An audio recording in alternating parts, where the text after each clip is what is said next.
कहते हैं कि दिल्ली दिलवरों की है, दिल जलों की है। कहते तो ये भी हैं कि दिल्ली दिल फरेबों की भी है। और लकी यानी कि लक्ष्मण लाल अग्रवाल में ये सारे गुण मौजूद थे। लोग उसकी शक्ल को देखकर ही कह देते थे कि दिल्ली से हो गया। लकी वैसे दिखने में स्मार्ट और अट्रैक्टिव था, पर जेब से खस्ताल होने की वजह से रहता सिंपल तरीके से था। शर्ट का रंग उड़ा हुआ और पैंट से पैबंद जुड़ा हुआ। कहने को तो उसकी उम्र के लड़के दिल्ली की सड़कों पर रात को मोटर बाइक दौड़ाते थे, लेकिन लकी उर्फ लक्ष्मण लाल अग्रवाल सिर्फ कमरे से कॉलेज में पढ़ाई और गर्लफ्रेंड डिम्पल के साथ थोड़ा वक्त बिताना, फिर कॉलेज से दुकान, दुकान से जब होम डिलीवरी आए तो वहाँ, और फिर घर चला जाता था। हाँ, कभी कभी जब वो किसी लड़के को खाली सड़क पर मोटर बाइक दंदनाते हुए देखता तो कहता, एक दिन अपना टाइम आएगा जब मैं चश्मा लगाकर बैठूंगा और मेरे पीछे डिम्पल को बैठाऊंगा। देखना जब वो मेरी कमर में अपना हाथ कसेगी और मैं तेज़ी से मोटरसाइकिल को इंडिया गेट के आसपास दौड़ाऊंगा, तो सारे दिल्ली का दिल हम दोनों को देखकर जल जाएगा। दुकान में रखा हुआ बरनौल भी काम नहीं आएगा, लकी ने कहा और अपने हाथ में बरनौल के क्रीम को दबा दिया। जैसे ही उसने क्रीम को दबाया, उसका ढक्कन खुल गया और उसमें से सारी क्रीम बाहर आ गई। अबे गधे, क्या कर रहा है? वो कोई स्पंज की गेंद है क्या जो उसे दबा रहा है? दुकान के मालिक ने उसे फटकारते हुए कहा और उसके माथे पे एक चपत लगा दी। सॉरी सर जी, सॉरी, लकी ने अपना सिर बचाते हुए कहा। वो करोल बाग में स्थित एक छोटी सी मेडिकल स्टोर पर काम करता था। उसकी दुकान का नाम था चमन लाल मेडिकल स्टोर और उसके ऑनर का नाम था चमन लाल। लकी पिछले 5 सालों से इन्हीं की दुकान पर काम कर रहा था। यहाँ इस छोटी सी शॉप पर काम करना उसकी मजबूरी थी। लाइफ में कंगाली की वजह से उसे कॉलेज में पढ़ाई पूरी करने के लिए पार्ट टाइम जॉब करना जरूरी था। उसने कई अच्छी जगह अच्छी तनख्वाह की नौकरी ढूंढी, पर नहीं मिली और वो इस मेडिकल पर ही अटक कर रह गया। गधे, अब इसके पैसे कौन तेरा बाप भरेगा? कटेगा, इसका पैसा भी तेरी तनख्वाह से कटेगा और MRP से डबल कटेगा। चमन ने अपने दांतों को किचमिचाते हुए कहा। गुस्से की वजह से उसकी नाक फूल गई थी और लकी की सांसें। उसने घबराते हुए ऑनर से पूछा, MRP से डबल क्यों सर जी?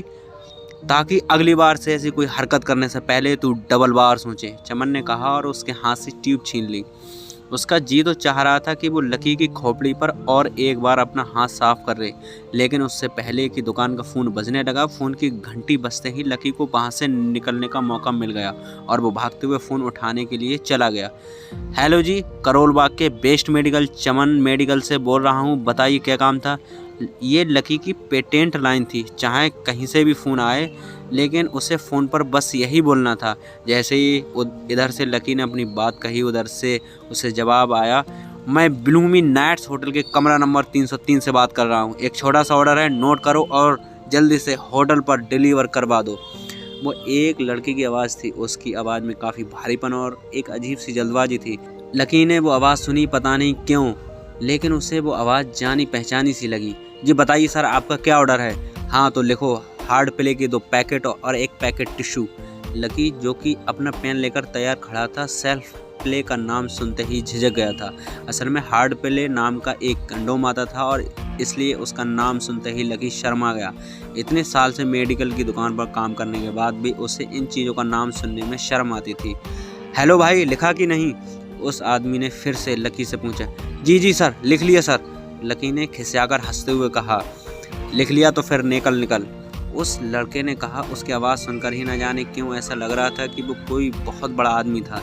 जी सर, मैं निकल रहा हूँ, बारिश हो रही है, लकी ने कहा। उसे देखते ही बाहर बहुत तेज़ बारिश हो रही थी। उनकी दुकान के सामने पानी भर गया था और तेज़ हवाओं की वजह से चमन मेडिकल स्टोर का बोर्ड भी गिर गया था। लकी को लग रहा था कि वो इतनी तेज़ बारिश में अभी एकदम से तो वो नहीं निकल पाएगा, तो उसने उस लड़के को समझाते हुए कहा, सर मैं आपका ऑर्डर तो ले आऊँगा, पर थोड़ा टाइम लगेगा, बारिश थोड़ी थम जाए आप। इससे पहले वो कुछ आगे बोल पाता, फ़ोन पर लड़का बोल पड़ा। तुम्हारे मालिक को पता है कि तुम मल्होत्रा जी के लड़के को मना कर रहे हो? बहस मत करो। हाँ पता है, बारिश हो रही है, इसलिए सारा सामान अच्छे से थैली में पैक करके लाना और लेट नहीं होना चाहिए, समझे? उस लड़के ने कहा और इससे पहले कि लकी आगे कुछ कह पाता, उसने फ़ोन काट दिया था। उधर से लकी की दुकान का ओनर उसे घूर कर देखे जा रहा था। लकी के हाथ में पेन और पेपर देखकर ही वो समझ गया था कि उसके पास कोई ऑर्डर आया था। आज वैसे भी इतनी बरसात होने की वजह से सुबह से इक्का दुक्का ग्राहक ही दुकान पर आए थे। ऐसे में उसकी दुकान का मालिक एक भी ऑर्डर को छोड़ना नहीं चाहता था। वो लकी को देख रहा था और लकी बारिश की ओर देख रहा था। बारिश का बहाना नहीं चलेगा, जाना पड़ेगा, चमन लाल ने कहा। मैं बहाना नहीं कर रहा, थोड़ी बारिश धीमी हो जाए तो मैं चला जाऊंगा। अभी आप खुद ही देखिए कितनी तेज़ बारिश हो रही है। वो पता नहीं कोई मिस्टर मल्होत्रा का बेटा कुछ ज़्यादा ही जल्दी में था। सर जी मैं साइकिल से तो पहुंच ही नहीं पाऊंगा इतनी जल्दी। लकी ने उसकी ओर देखते हुए कहा। क्या कहा? मिस्टर मल्होत्रा का बेटा? तू मेरी दुकान बंद करवाएगा क्या? अभी के अभी निकल उनका ऑर्डर लेके, वो हमारे बहुत पुराने कस्टमर हैं, चमन ने कहा। पर लकी ने कहा ही था कि चमन बोला, पर कुछ नहीं, तू मेरी मोटरसाइकिल ले जा। उन्होंने गुस्से में कहा, अरे सर जी 200 के ऑर्डर में मुश्किल से 40 रुपये बचेंगे, इससे 3 गुना का तो पेट्रोल ही लग जाएगा, और अगर गाड़ी रास्ते में बंद हो गई तो खर्चा। लकी ने समझाते हुए कहा। वो जानता था कि उसका मालिक इन सब बातों पर नहीं ध्यान देने वाला था। चमन लाल बोला, कोई बात नहीं, तू जा, चाहे जो हो जाए, ग्राहक नाराज नहीं होना चाहिए, और वो तो मल्होत्रा जी का बेटा है। चमन लाल ने मोटरसाइकिल की चाबी लकी की ओर उछालते हुए कहा। लकी ने चाबी ली। उसे देखकर उसके अंदर मिक्स फीलिंग आई। एक तो वो खुश हुआ कि बड़े दिनों बाद बाइक चलाने को मिलेगी, पर वहीं दूसरी तरफ दुखी इसलिए हुआ था कि बाइक मिली भी तो ऐसी तेज बारिश में, अगर ख़राब हो गई तो इसकी चपत भी उसके सर ही पड़ेगी। वह मुंह लटकाकर रेनकोट और हेलमेट पहनते हुए वहाँ से निकल गया। बाहर आके बाइक को देख के लकी ने मन में सोचा, चलो ठीक है, जो होगा देखा जाएगा, कम से कम बाइक चलाने को मिल रही है। दरअसल लकी इतने साल काम करने के बाद भी अपने लिए एक मोटरसाइकिल भी नहीं खरीद पाया था। लकी की तनख्वाह ही इतनी भर कम थी कि सिर्फ उसके कमरे का किराया, उसकी साइकिल में डालने वाली हवा का खर्चा, बिजली पानी का बिल और डिम्पल के साथ महीने में 1-2 बार बाहर खाने का खर्चा ही निकल पाता था। उसे डिम्पल की कही बात अक्सर याद आती थी। लकी, अगर अगले 2 महीने में बाइक नहीं खरीदी ना तो मैं तेरे से ब्रेकअप कर लूँगी, देखना। असल में डिम्पल को लकी के साथ बाइक पर घूमने की बड़ी तमन्ना थी। लकी की इस उजाड़ ज़िंदगी में वही तो एक थी जिसके लिए ज़िंदा रहने को उसका जी चाहता था। जब भी वो उसके बाइक की बात करती तो लकी डिम्पल की इस बात को हंसकर टाल देता था। वो अपने मन में इस बात को अच्छे से जानता था कि डिम्पल उससे बहुत प्यार करती थी और वो उसे कभी छोड़कर नहीं जा सकती थी। वो दोनों एक दूसरे में ऐसे घुले मिले थे जैसे बादल में बरसात घुल जाती थी। लकी को डिम्पल बहुत पसंद थी और वो उसके लिए दुनिया जहाँ की खुशियाँ खरीद कर ला देना चाहता था। वो चाहता था कि एक दिन वो डिम्पल को प्लेन में बैठाए, लेकिन उसके ये सब ख्वाब इस कम तनख्वाह की नौकरी की वजह से तो कभी पूरे नहीं होने वाले थे। पर आज उसके पास मौका था। वो डिम्पल को अपने साथ इस बार इसमें राजपथ घुमाना चाहता था। वो उसे दिल्ली दिखाना चाहता था। चमन लाल को देखने के लिए उसने पहले से बहाना सोच रखा था। बस जल्दी से वो ये डिलीवरी देकर सीधे डिम्पल के पीजी पर ही जाने वाला था।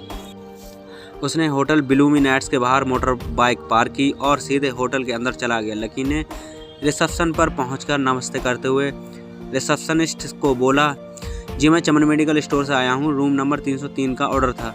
रिसेप्शन पर खड़ा आदमी उसके हाथ में काली थैली को देखकर ही समझ गया था कि उसमें क्या था और वो मंद मंद मुस्कुराते हुए बोला, 3rd फ्लोर पर है, लिफ्ट से चले जाओ, रेनकोट यहीं उतार देना। जैसा उस आदमी ने कहा लकी ने वैसा ही किया और लिफ्ट में चढ़ने के लिए कुछ देर के बाद वो 3रे माले पर पहुंच गया था।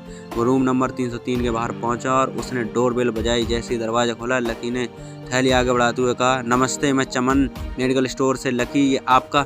इससे पहले कि लकी आगे कुछ कह पाता तो उसकी आंखें फटी रह गई थी।